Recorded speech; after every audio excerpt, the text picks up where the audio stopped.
মৌলভীবাজারে হচ্ছে summer run 2025, যেখানে 7.5 kilometre দৌড়ে অংশ নিয়েছে 200 জন রানার। এ নিয়ে বিস্তারিত জানাতে জেলা পৌরসভার সামনে থেকে যুক্ত হচ্ছেন আমাদের সঙ্গে সহকর্মী এম এ হামিদ। হামিদ, আপনার মাধ্যমে জানতে চাই যে সামার রানে প্রতিযোগীদের আগ্রহ কেমন দেখতে পাচ্ছেন আর কি বলছেন যারা অংশগ্রহণ করছেন তারা?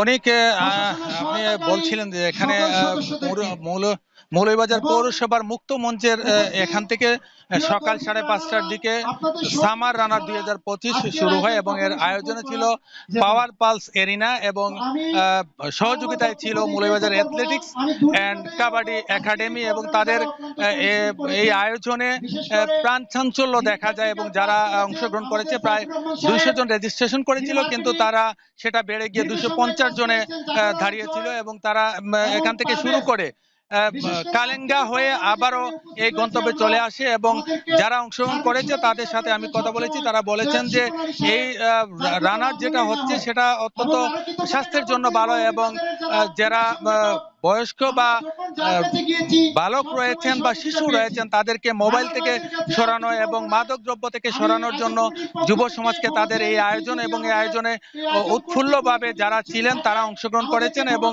তারা খুবই উৎসাহিত হয়েছেন। আজকের এই আয়োজনে কিছুক্ষণ আগে আসলে পুরস্কার বিতরণী সমাপ্তি হয়েছে। এই পুরস্কারে প্রথম স্থান অধিকার করেছে পুরুষ ইভেন্টে খুলনার পারভেজ পলাশ, সেকেন্ড হয়েছে এমডি রাহিম উদ্দিন এবং তৃতীয় হয়েছে মুহিবুর রহমান রাহি এবং অন্যদিকে মেয়েদের প্রথম স্থান অধিকার পারভিন আক্তার, দ্বিতীয় শ্রাবণী ছিল এবং তৃতীয় ছিল ডালিম বেগম।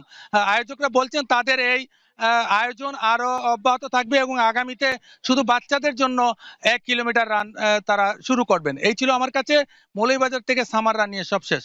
অনেক মৌলভীবাজারে হচ্ছে সামার রান 2025, সে বিষয়ে সবশেষ খোঁজখবর রাখছিলেন সহকর্মী এম এ হামিদ।